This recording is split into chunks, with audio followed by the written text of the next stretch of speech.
I am absolutely sure that all of you will have been approached or will be approached, especially the new members, about expungement.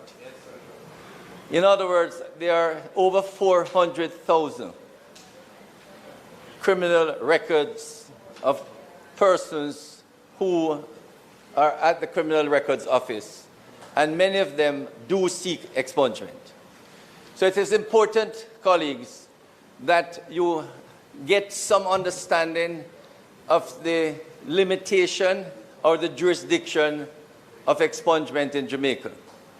This has started some time ago. It was revised in 2014 when the leader of the opposition, when he was Minister of Justice, introduced the third schedule into the Act. Now that third schedule has restricted the number of offenses that are expungible. You will see today we are trying to relax that a bit, and hopefully in future there could be further relaxation. But at this time, we have the present regime, and this present regime has caused a great deal of disappointment, frustration, and really heartaches for a number of persons who have been convicted of crime. Many of them for the first time and only time. And they appeal, but because there's a restriction, the expungement cannot be made. So it's very important, colleagues, that you know what these restrictions are. Firstly, in the third schedule, it lists those offenses that cannot be expunged.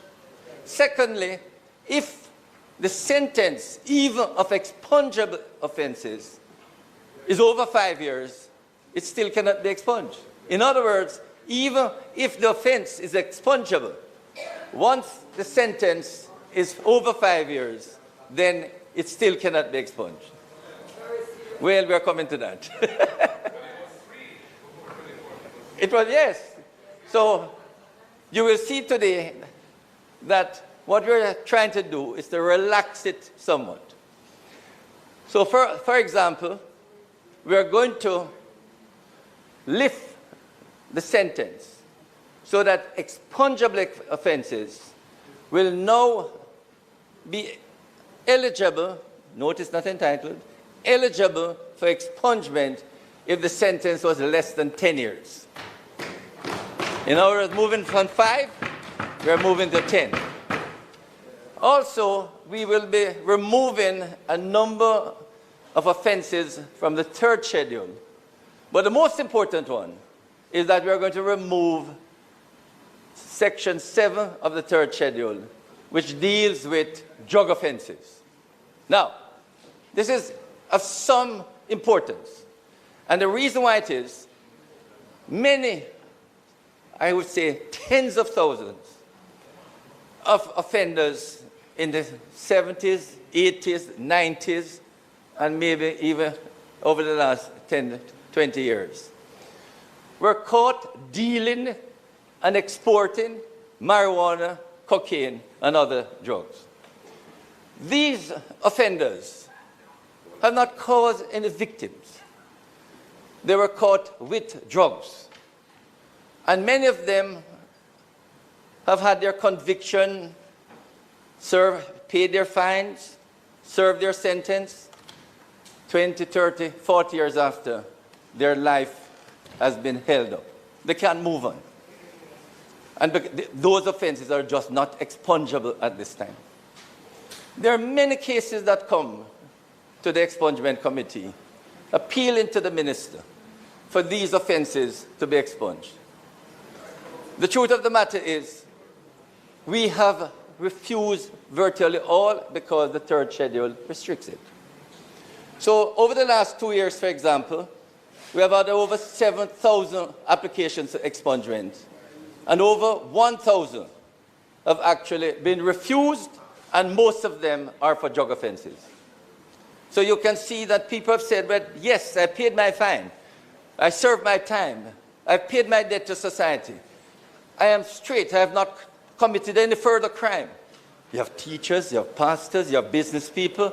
Why can't you get an expungement?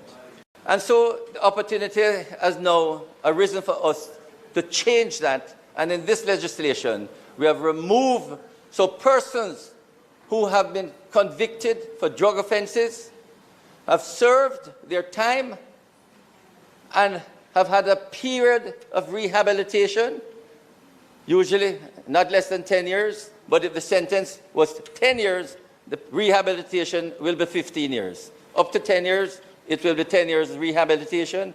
If it is 10 years, 15 years rehabilitation. This is an opportunity to give such persons a second chance. Now, you may ask, but what about other offenses? The truth of the matter, over the past many years, at various levels within the government, we have been looking at how we can adjust this, or make amendments to this Criminal Records Rehabilitation of Offenders Act. We have had many discussions at various levels, including at the cabinet level, as to what can we do. When you take, for instance, serious offenses, the answer is no. Murder, rape, robbery with aggravation, all these serious offenses, the answer is no, they're not expungible, and we don't want to move them at this time. But when you take, say, possession of ammunition and gun, these, you may say, should be considered. The truth of the matter is that in the present environment, we might be sending the wrong signal. Not that eventually it might not be done. But in the present environment, we have to be careful how we send a signal which could be the wrong signal. It is the same with scamming. It's in the third schedule. If we try to remove scamming from the third schedule, you can see that we would be sending the wrong signal. So, although those were considered, it is clear we cannot, at this time, take them from the third schedule, because it may well send the wrong signal.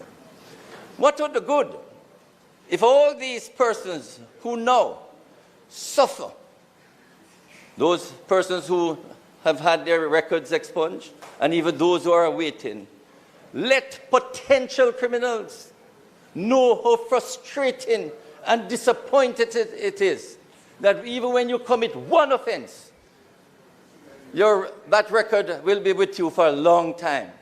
It's important that they help the society to assist us in reducing crime. So, Madam Speaker, we took the opportunity to look at other jurisdictions. So when you take, for instance, there are many jurisdictions where all the offenses are expungible after a period of rehabilitation. But we are not going that route. When we look at the Caribbean, we see, for example, in Barbados, all the offenses are expungible, but if the sentence is greater than 7 years, no. So in other words, even though the offenses are expungible, once you get a sentence greater than 7 years, then it's not expungible, which indicates that serious offenses that would have attracted the higher sentences would still not be expungible because of the sentence. So Barbados' limit was 7-year sentence. In the Bahamas, and by the way, Barbados has various rehabilitation periods from 3 years to 10 years. When you look at the Bahamas has a number of offenses in the third schedule.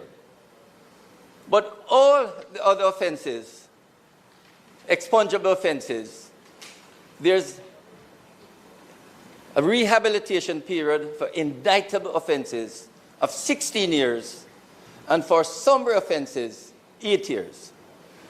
So that in the Bahamas, you can see for expungible offenses, regardless of the sentence. Remember now, Barbados is 7, Bahamas, no limit on the sentence for expungible offenses. The rehabilitation period is 16 years for indictable offenses and 8 years for summary offenses. So you see, colleagues, that we have taken a middle ground. So we are saying we go up to 10 years.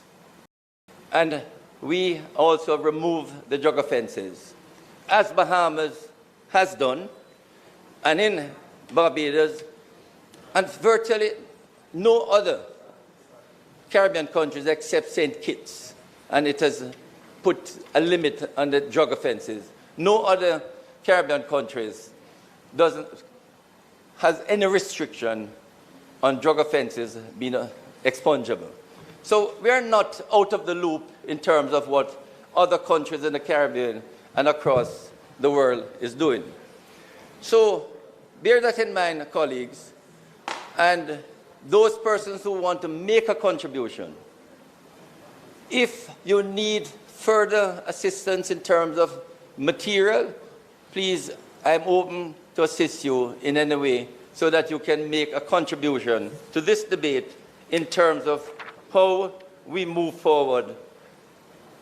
Not only, I hope, that you will support the bill in its present form, which is a midway position. I have no doubt that people will say we should have gone further. Instead of 10 years, make it 12 years or 15 years, or go like other countries and make it whatever the sentence is. But I'm begging my colleagues, let us take it a step at a time. So I'm asking you for the support of this bill, which is a midway position, even though in your contribution, you can speculate as to where we could go further. I have no problem with that, okay? But let us try and keep it as it is now.